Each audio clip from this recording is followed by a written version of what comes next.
Bonjour à tous et bienvenue dans ce nouvel épisode d'Art et Culture, le podcast des amateurs d'art et des curieux avec Célia Mourant. Pour ce second épisode de bavardage, je suis accompagnée d'Amandine de la page Instagram Cultivons-nous et nous discutons ensemble du musée Jacquemart-André, des vies d'Édouard André et de Nelly Jacquemart et de leur collection incroyable au sein de ce bijou d'architecture en plein Paris. Je tiens juste à vous rappeler, avant de commencer, que vous pouvez retrouver des photos du couple et de certaines salles du musée mentionnées dans cet épisode sur Instagram sur la page Art et Culture Podcast tout attaché et sur le blog La Balançoire de Fragonard. Bonne écoute! Bonjour Amandine, merci d'être avec moi pour parler du musée Jacquemart-André. Qu'est-ce qui t'a donné envie de me parler de ce musée aujourd'hui? Bonjour Célia, je suis ravie d'être là. Alors moi, une fois, je suis allée sur les conseils de ma prof d'histoire visiter le musée Jacquemart-André et j'ai trouvé que c'était vraiment une perle cachée dans Paris puisqu'il y a très peu de communication autour du musée. Quand j'en ai parlé autour de moi, je me suis rendu compte que très peu de personnes de mon entourage connaissaient, à part ceux qui étaient amateurs d'art ou qui avaient un passé dans des études d'art et d'histoire. Et je me suis rendu compte que c'était vraiment un lieu superbe et dont on connaissait peu l'histoire. On connaît peu aussi les protagonistes. Le couple Jacquemart-André, pas un des plus médiatisés. Et donc je me suis dit, pourquoi pas en parler autour de toi. Et quand j'ai vu qu'un prof d'histoire géo que je connais était allé au musée suite à une de mes stories privées donc sur mon compte Instagram, je me suis dit franchement, si y a une ou deux personnes même qui vont dans le musée grâce à un compte que tu peux créer qui serait dédié à ça, ce serait vraiment super, et surtout pour les jeunes, parce que je trouve que c'est vraiment un lieu super intéressant où on pourrait se retrouver, on pourrait échanger, et vraiment je trouve que c'était super. Merci pour ces explications. Donc rapidement, le musée Jacquemart-André, c'est un hôtel particulier qui se trouve dans le 8e arrondissement de Paris. C'est une bâtisse qui date de quelle époque à peu près? Alors c'est une bâtisse qui date du 19e siècle, puisque ça a été construit en moins de 10 ans dans le Paris mondain de la Belle Époque, après les travaux de Haussmann. Donc tout a été impulsé par le baron Haussmann, qu'on connaît, qui a rénové Paris. C'est aussi au moment de la construction de l'Opéra Garnier. Et donc son inauguration date de 1876, donc sa construction a débuté 10 ans avant. C'est à la fin des années 1860 qu'Édouard André décide d'ériger son hôtel particulier dans le 8e arrondissement. Tu me parles d'Édouard André, est-ce que tu peux me présenter un peu le personnage ainsi que Nelly Jacquemart, les deux propriétaires de ce palais? Alors, Édouard André, il est né en 1833 dans le luxe, puisqu'il est le descendant d'une famille protestante de banquiers qui était installée dans le sud de la France et qui ont aussi investi dans d'autres domaines qui étaient des industriels. Donc vraiment, Édouard André a un héritage familial assez conséquent. Quand il grandit, il adhère aux idées de Napoléon III. Et comme beaucoup de jeunes garçons de bonne famille, il fait Saint-Cyr et il se destine à une carrière militaire. Il réussit à briller aussi par ses compétences, donc c'est vraiment sa voie. Et il sort officier du régiment des guides, donc c'est une faction qui est destinée au service personnel de l'empereur. Donc à cette époque, c'est l'empereur Napoléon III. Oui, cette position, ça fait que c'est quelqu'un de très important à l'époque. C'est ça, c'est vraiment un proche de l'empereur. Il a d'ailleurs été repéré par l'impératrice. Et il est militaire pendant à peu près 10 ans. Il participe aussi à des campagnes. Il va aussi en Italie en 1859, qui oppose l'Empire français à l'Empire d'Autriche. Il va au Mexique, donc il part vraiment loin. Elle commence en 1861, mais en 1863, il démissionne alors que la campagne n'est pas finie, parce qu'il préfère la vie mondaine. En plus, il a de l'argent, il a un héritage. Il en a peut-être eu marre de l'armée, donc il s'est dit qu'il rentrait à Paris et il démissionne totalement, il abandonne ses obligations militaires pour vivre le luxe. En plus, c'est vraiment l'époque de la Belle Époque, c'est le cas de le dire. Donc il préfère cette vie, et son père, donc toujours par son héritage, parce que finalement c'est vraiment cette idée, c'est qu'il a eu de la chance par sa naissance, il fait de la politique, et donc il s'engage lui aussi en politique à son tour en 1864 et reprend le siège de député du Gard, puisque sa famille vient du Sud. Donc il a cette chance aussi d'avoir, entre guillemets, plein d'appui dans sa ville. Donc oui, il a plein de contacts, il a cet aspect mondain probablement que les députés pouvaient avoir à cette époque, et ça lui permet donc de rencontrer un maximum de gens. Exactement, donc il est assez connu. Et puis on verra après dans un extrait que sa réputation est aussi grâce à la construction de son hôtel particulier. Ce qui est significatif aussi chez Édouard André, c'est qu'il a vraiment un goût pour l'art. Donc au-delà de sa vie de militaire, ce serait pas du tout comme ça qu'on pourrait le considérer. C'est Enfin, c'est un militaire parce que sa vie l'a conduit à faire ça, comme à l'époque c'était le cas, mais sinon, ce qui peut le caractériser, c'est son goût pour l'art, puisqu'il commence une collection, donc tout doucement, avec des petites pièces, des tableaux de son époque. Il a même réussi à avoir des tableaux de Delacroix, il me semble. Il a vraiment un goût pour l'art, et donc il acquiert des tableaux de son époque. Là, on est dans les années 1860. Et c'est aussi un tournant, puisque c'est vers la fin de ces années qu'il décide de se faire construire un hôtel particulier. Donc il y a vraiment cette volonté de s'implanter à Paris et de vivre ce qu'on appelle, encore une fois, la Belle Époque. C'est aussi la période des constructions d'Haussmann qui redessine Paris. Et Édouard André prend pleinement part à cette dynamique, puisqu'il fait appel à Henri Parent, qui a été le challenger, entre guillemets, de Charles Garnier, puisqu'ils étaient en compétition pour l'Opéra Garnier, et que c'est finalement Charles Garnier qui a gagné l'Opéra donc Garnier. Mais Henri Parent peut se consoler, puisqu'il construit quand même un des plus bels hôtels particuliers de Paris, dans le 8e arrondissement. Oui, un petit bijou, en effet. On viendra peut-être à le décrire un peu plus tard, mais c'est vrai que c'est un trésor en plein milieu de Paris, quoi. Et c'est vraiment surprenant qu'il n'y ait pas plus de gens qui le connaissent. Oui, bien sûr. En plus, c'est assez caché. L'entrée se fait par derrière, et on revient sur la rue progressivement, mais de loin, il se voit pas forcément. D'accord, donc oui, en plus, il est caché, et donc la belle surprise quand on décide de le visiter. Est-ce que maintenant on pourrait par exemple parler un peu plus de Nelly Jacquemart, qui n'est pas en reste? Bien sûr, puisqu'elle est aussi intéressante. Et elle, c'est vraiment le contraire d'Édouard, puisqu'elle est née pauvre. Donc elle a vraiment pas eu de chance dans sa vie. Elle n'a pas de parents qui la soutiennent. Elle grandit sous la protection d'une dame, Madame de Vatry, et c'est elle qui l'initie à la peinture. Donc elle n'a pas du tout un héritage artistique ou un goût qui lui est transmis par ses parents. Elle a cette chance d'être prise sous son aile par Madame Vatry, qui lui montre la peinture. Elle a bien fait, puisque Nelly Jacquemart a du talent. Elle obtient 3 médailles du Salon à Paris. Sa grande spécialité, ce sont les portraits. Elle a peint de grandes célébrités, des hommes politiques, et c'est assez rare à cette époque pour une femme, puisque évidemment, on est vraiment dans un contexte où les femmes ne sont pas destinées à faire de l'art. Donc elle arrive à s'imposer au Salon en plus, au Salon qui est une institution qui est vraiment très rigide, très sélective et très, on peut le dire, discriminante, puisqu'il y a aussi en parallèle d'autres artistes qui essayent de s'insérer à cette époque, et en fait elles sont souvent refoulées parce qu'elles sont des femmes. Donc Nelly Jacquemart a vraiment réussi un coup de force, entre guillemets, pour l'époque, parce que vraiment, elle obtient, en plus d'être acceptée au Salon, elle obtient des médailles. Donc elle est doublement récompensée. Oui, c'est ça, elle est vraiment talentueuse. Un petit rappel très rapide par rapport à l'école des beaux-arts de Paris à cette époque, les femmes n'avaient pas accès à l'école, il faut attendre 1897. Donc on est vraiment dans cette idée de refus absolu des femmes artistes. Les quelques femmes artistes pouvaient suivre des cours de peinture et de dessin dans des écoles de femmes, mais c'est vrai que ces grandes institutions classiques et propres vraiment aux arts, c'était vraiment que pour les hommes, parce qu'il était vraiment interdit pour une femme de, par exemple, peindre un nu ou faire des études sur le nu, parce que, oulala, pauvre femme. Non, mais c'est sûr. Donc, en plus, à cette époque, la vraie bonne mondaine ne travaille pas. En dehors du fait qu'elle est une femme, elle ne travaille pas. Et donc, en plus, faire de l'art et faire quelque chose qui soit différent, c'est vraiment pas admis, quoi. Donc, mais donc, Nelly Jacquemart, c'est peut-être parce que le portrait est un peu classique et que ça choque pas qu'elle peut en faire. Mais en tout cas, au-delà de cette réussite, elle est aussi bonne dans son art. Elle n'est pas qu'une femme peintre, elle est une femme douée. Et elle est reconnue.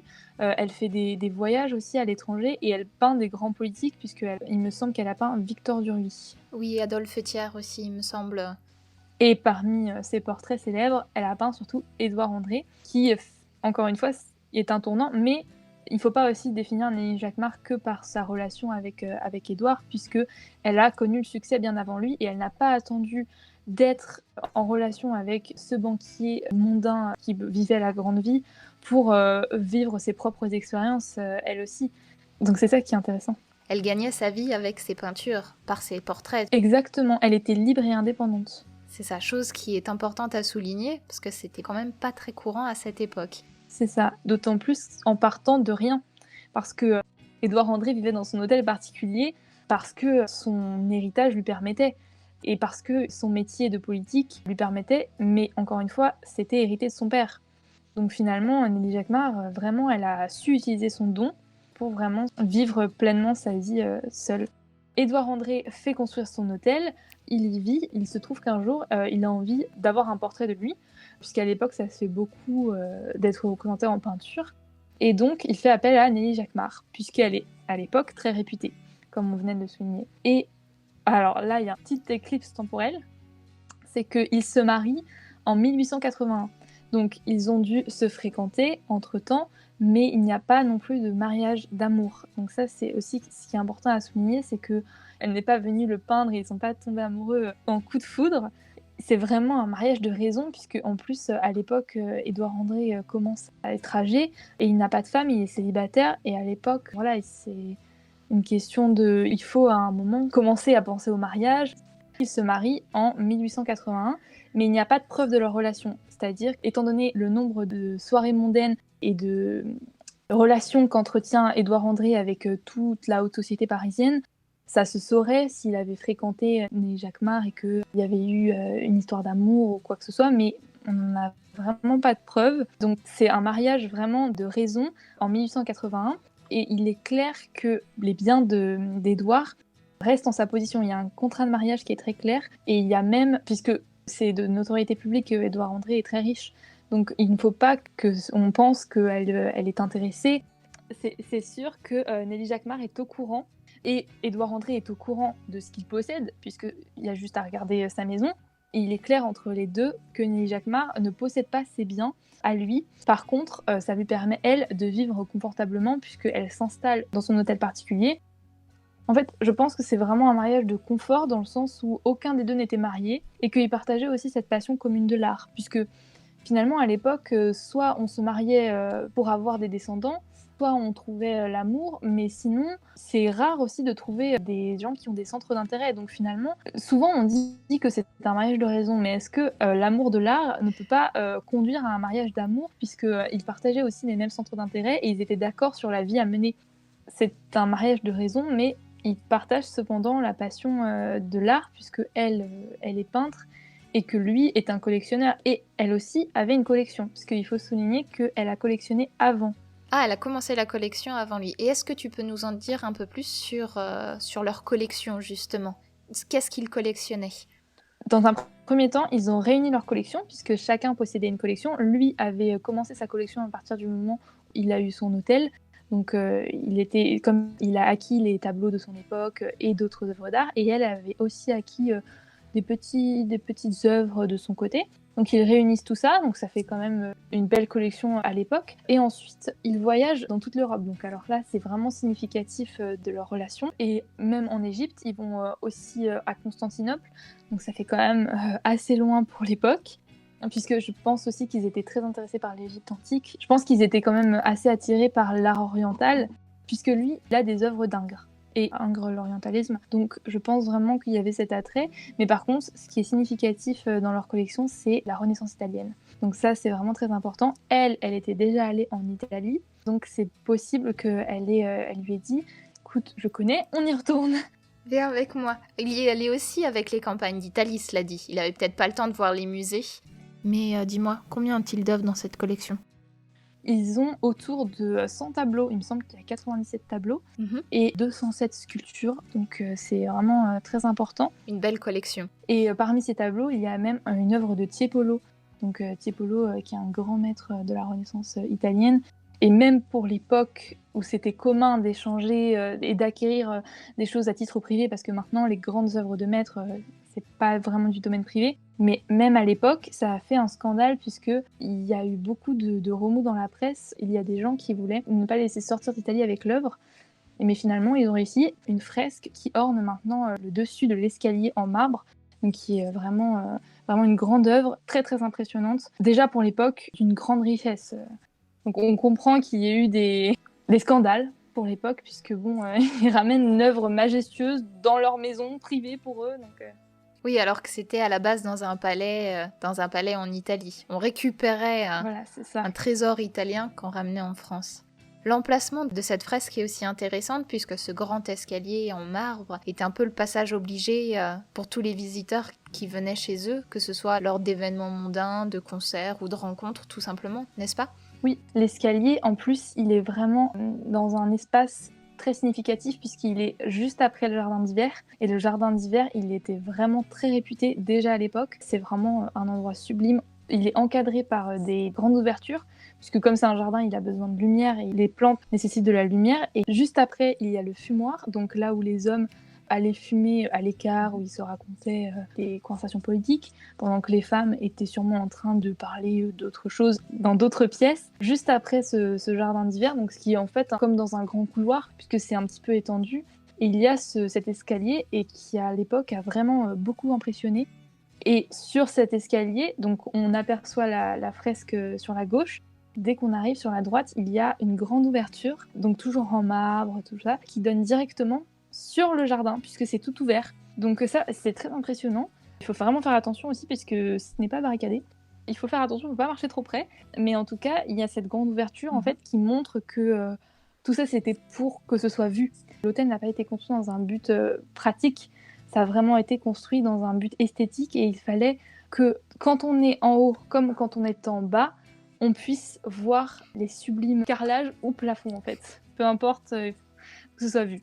Puis peut-être voir et être vu aussi, quelque chose qui était vraiment important à la belle époque, où les journaux étaient à la recherche du moindre potin et autres petits détails. Tu me disais tout à l'heure que tu avais trouvé des extraits de journaux qui indiquaient justement ces fêtes dans cet hôtel particulier. Est-ce que tu te sens d'en lire un extrait ou deux, par exemple, que je pourrais ensuite partager J'ai trouvé l'extrait du journal L'Illustration, qui était un journal, comme à cette époque, qui racontait un petit peu la vie de Paris, puisque tout le monde était intéressé par ce qui se passait chez les autres. Et puis c'était à l'époque vraiment les seules traces écrites de la vie des grands noms, entre guillemets, puisqu'il y avait des biographies, mais c'était vraiment là qu'on s'informait. Les journalistes racontent à cette époque l'inauguration de son palais, de son hôtel particulier. Donc ils expliquent. Rien ne manquait d'ailleurs pour faire du bal de Monsieur André une de ces fêtes à sensation dont les magnificences font époque. Les murs des 2 pièces d'entrée, le vestiaire et le vestibule disparaissaient sous une tenture odorante de violettes et de camélias. Les dorures du double salon de danse ruisselaient, étincelantes sous les feux de 1000 bougies. Mais la merveille de ce palais merveilleux était sans contredit le jardin d'hiver dont nous avons parlé. Nos grandes élégantes s'y étaient réfugiées pour éviter la foule. Et certes, les jardins d'Armide ne pouvaient offrir autant de charme et de séduction. De semblables somptuosités ne sauraient être permises à notre époque qu'à un souverain ou à un banquier. Cet extrait montre que ce n'est pas un hasard si Édouard André a fait construire ce palais, puisqu'il en a les moyens. Et tout Paris lui reconnaît en fait cette réussite. Il a de toute façon fait appel au meilleur architecte, donc c'est pas du tout une surprise. Et on le connaît déjà, puisqu'il était aussi député. Donc c'est pas du tout étonnant de la part d'un député et banquier, héritier d'une famille de banquiers et de politiques, d'avoir cet endroit. Et donc il mentionne déjà à l'époque le jardin d'hiver, qui est encore très célèbre aujourd'hui, puisque c'était vraiment éblouissant. Et puis l'escalier vient vraiment couronner l'espace. Là, sur mon article, il y a aussi un extrait qui dit qu'il y a 2 personnes qui ont essayé de s'infiltrer à la soirée et qui n'ont pas réussi. Donc j'ai trouvé ça trop intéressant, genre, ils se sont fait refouler par le videur. Des soirées VIP déjà à l'époque.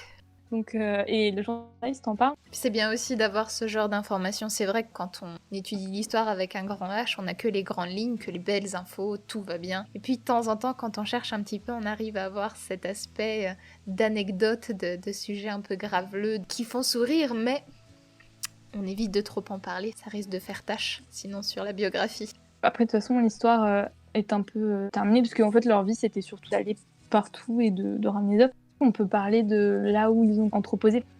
Dans le musée, les œuvres sont vraiment exposées à l'étage. Et je pense qu'ils avaient déjà ouvert leur palais aux grands noms pour leur montrer à quel point ils possédaient de l'art. Leur collection était importante. C'est quelque chose qui se faisait beaucoup à l'époque.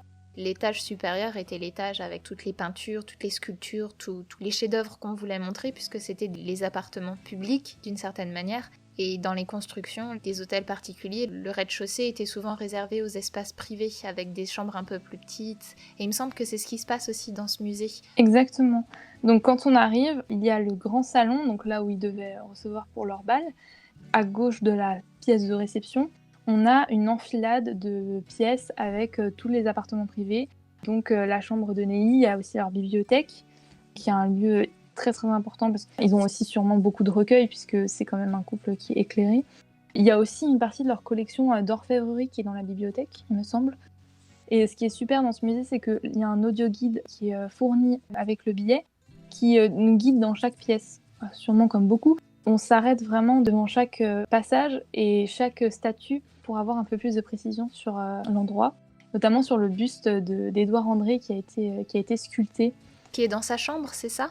Oui, je le vois très bien, il est en marbre, donc il y a un peu un descriptif qui est très bien fait, très bien raconté.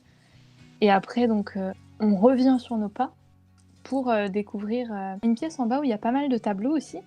Il y a un grand espace, c'est vraiment très très grand. Et ensuite, on traverse pour aller dans le jardin d'hiver. Il y a vraiment tout un circuit organisé et on ne rate absolument aucune pièce quand on le visite. Exactement. On parlait donc d'Édouard André et de Nelly Jacquemart. Édouard André meurt peu de temps, mine de rien, après leur mariage. Oui, Édouard André meurt pas très vieux. Et donc, ils ont fait quelques voyages, mais il me semble qu'il était malade. Mais, encore une fois, c'est là où il faut montrer que Nelly est vraiment une figure importante toute seule, puisqu'elle continue ses voyages sans lui. Elle continue ses visites ailleurs. Donc, Nelly s'intéresse beaucoup à l'Asie, elle va en Inde, et à cette époque, apprend que l'abbaye de Chailly, là où elle a grandi et là où elle a commencé la peinture sous l'aile de Madame Vatry, est en vente. Et c'est vraiment pour elle un endroit où elle est en paix, parce que le palais et l'hôtel particulier de son mari représentent un petit peu sa vie mondaine. Il recevait, il partait en voyage, c'était à Paris, donc le centre un petit peu de la ville. Mais maintenant qu'il est plus là, elle se fait vieille pour l'époque. Elle n'a pas d'enfants, donc elle n'a pas besoin d'être dans une ville où elle pourrait les retrouver ou quoi que ce soit. Donc elle a vraiment envie d'acquérir l'abbaye de Chailly parce que malgré le contrat de mariage qui a été signé, elle a gagné un procès pour récupérer l'héritage, puisque Édouard André avait notifié sur son testament sa volonté de donner à son épouse ses biens, de léguer son héritage, alors qu'il y avait eu un contrat de mariage, etc. Et ses cousins, évidemment, comme il y avait de grosses sommes en jeu, ses cousins ont voulu contester, puisque quelle était cette femme débarquée de nulle part avec qui il s'était marié à l'âge de 40 ans? Qui était-elle pour récupérer toute la fortune du banquier, du collectionneur d'art? C'était vraiment... Encore une fois, à l'époque, c'est pas le petit bourgeois qui a eu un peu d'argent de côté. Ils ont un hôtel particulier, etc. C'est une des grandes fortunes de France. Et Jacquemart André, et en tout cas Édouard André, c'était vraiment une des fortunes de France de l'époque. Voilà, donc déjà qu'elle pouvait vivre dans l'hôtel particulier, elle n'allait pas encore en récupérer toute la fortune. Ce n'est pas une question de... Elle n'a pas voulu déshériter ses enfants ou même ses proches parents. Il s'agissait vraiment de ses cousins. Et donc elle a gagné son procès. Et grâce à l'argent qu'elle a récupéré, elle s'est acheté l'abbaye de Chailly, dans laquelle elle a fini sa vie tout simplement dans la tranquillité, puisque c'est vraiment une abbaye qui est dans le nord de la France, un monument très intéressant. Elle repose là-bas. Merci pour cette belle histoire. Est-ce que tu as la date de l'ouverture du musée au public ? Ouais, 1912. De toute façon, elle meurt en 1912, mais elle avait cette volonté que ça devienne un musée. Donc ça, c'est important aussi de le souligner, c'est que Nelly Jacquemart, encore une fois, au-delà de sa vie de peintre et de sa vie de collectionneuse, elle a aussi souhaité transmettre ça et que ce soit ouvert au public. Et ensuite, ça a été repris par l'Institut de France. Donc en plus, ça a été donné. En plus, comme ils n'ont pas d'héritier, il n'y a même pas eu cette histoire de faire gagner quoi que ce soit à quelqu'un. Donner leurs biens et le faire partager au plus grand nombre. Exactement. Exactement, et donc ça a été respecté. Et puis, il me semble qu'elle avait vraiment donné des consignes claires. Donc, elle avait voulu que telle œuvre soit telle œuvre. Ça, c'est important aussi de mentionner. Elle avait vraiment fait rédiger un plan détaillé dans lequel il était inscrit que cette œuvre irait là, cette œuvre irait là. Et parce qu'il y avait une cohérence, puisqu'elle savait, elle était avant tout artiste et collectionneuse. Il ne s'agissait pas d'ouvrir sa maison pour juste admirer les beaux volumes. Non, il y avait vraiment une volonté de transmettre des connaissances artistiques. Une volonté éducatrice, une volonté de partage des connaissances et partage des trésors avec le plus grand nombre. Parce que on n'a pas vraiment cité, mais quand on visite l'hôtel particulier Jacquemart André, on peut trouver des Botticelli, des Boucher, on peut avoir aussi des Chardin, des David, des Donatello, on a des peintures d'Andrea Mantegna, on a du Rembrandt, on a du Joshua Reynolds pour la peinture anglaise, du Vigée Lebrun. C'est vraiment une collection. Quand on voit les noms qui sont présentés, c'est des chefs-d'œuvre. Enfin, les noms de peintres qu'on cherche à voir quand on va dans les musées de nos jours, et ils les avaient tous déjà à cette époque, donc c'est vraiment impressionnant. Oui, c'était vraiment des collectionneurs. Et c'est pour ça aussi qu'ils ouvraient leur maison déjà de leur vivant au public. C'était pour montrer que voilà, ils avaient quand même ramené de leur voyage des vrais trésors, et que au lieu de vendre sa maison à un grand banquier de l'époque, puisqu'il y en avait encore. Ça s'est pas arrêté à la mort de son mari. Donc elle aurait pu vendre au plus offrant et dire voilà, moi c'est fini, Édouard est décédé, moi je souhaite me retirer dans mon couvent et gagner de l'argent ou vivre très confortablement. Non, elle n'avait pas besoin de cet argent puisqu'elle a pu acheter son abbaye de Chailly, mais en tout cas, au lieu de chercher le profit avec la vente de son hôtel qui aurait été vraiment très conséquente, puisque vu la bâtisse, et il y aurait eu des prétendants, je pense, il y aurait vraiment eu des gens intéressés, elle a dit non, moi je le lègue à l'Institut de France et je voudrais qu'il soit ouvert et que ce soit un parcours d'art pour montrer un peu les trésors, comme tu as cité, des maîtres. Des maîtres de l'époque. Je conseille vraiment d'y aller parce que c'est pas très connu et en fait on n'a pas d'a priori. Donc c'est-à-dire que quand on va dans des grands musées, on a déjà vu plein de photos, alors que c'est rare d'avoir déjà une impression de déjà vu avec ce musée, et donc on rentre et on peut que être ébloui, puisqu'on ne connaît pas forcément l'endroit. On rentre et on a juste à ouvrir les yeux. En plus, vraiment, l'audioguide qui est très bien fait nous raconte de A à Z. Donc on a juste à se mettre à un endroit, à écouter et à se plonger dans l'époque. Donc vraiment, je conseille. Puis vraiment la partie jardin d'hiver, escalier, fresques et premier étage, avec aussi les œuvres à voir, c'est vraiment très très impressionnant. Et aussi, même si c'est pas très important, il y a un café à la fin, un des plus beaux de la capitale, puisque c'est encore décoré comme le musée. En fait, la suite logique du musée, c'est décoré dans le même ton, et donc c'est reconnu comme vraiment un des plus beaux cafés de la capitale. Vraiment quelque chose qui t'avait marqué. Aussi, moi, dans ma publication, j'avais mis idéal pour un date. Ah, c'est bon à savoir. Pourquoi il faut y aller? Une deuxième raison, c'est que si vous voulez éblouir quelqu'un, que ce soit romantique ou pas, ça fait vraiment grande impression. Donc c'est vraiment une bonne idée de sortie détente comme ça. Une pause culturelle ou une pause romantique, qui sait, ce qui est toujours agréable. Merci beaucoup Amandine pour toutes ces explications. Avant de te laisser, est-ce que tu aurais un livre à recommander pour les auditeurs et auditrices de ce podcast? Et puis faire aussi un peu de pub pour toi, parce que tu es présente sur Instagram avec un compte plutôt couronné de succès. Toutes tes vidéos sont à chaque fois des réussites. Vas-y, je te laisse la parole pour terminer. Pour commencer à ma recommandation, donc moi à la boutique j'ai trouvé un super livre de Jean-Pierre Babellon, donc si vous voulez en savoir plus, il s'appelle Une passion commune pour l'art, Nelly Jacquemart et Édouard André, qui résume à peu près notre podcast. Et donc ça se trouve soit sur internet, soit à la boutique du musée, ou dans les petites librairies indépendantes qu'il faut soutenir en ce moment. Et c'est un livre qui se lit très facilement, très rapidement, qui raconte en 130 pages l'histoire du couple de façon un peu plus détaillée avec leur voyage. Donc c'est vraiment un livre très intéressant pour poursuivre le voyage, puisque comme le musée est un peu un voyage, vous sortez et pour rester dans l'ambiance belle époque du musée, même dans le métro, ça marche. Donc moi je vous conseille ce livre de Jean-Pierre Babellon aux éditions Scala.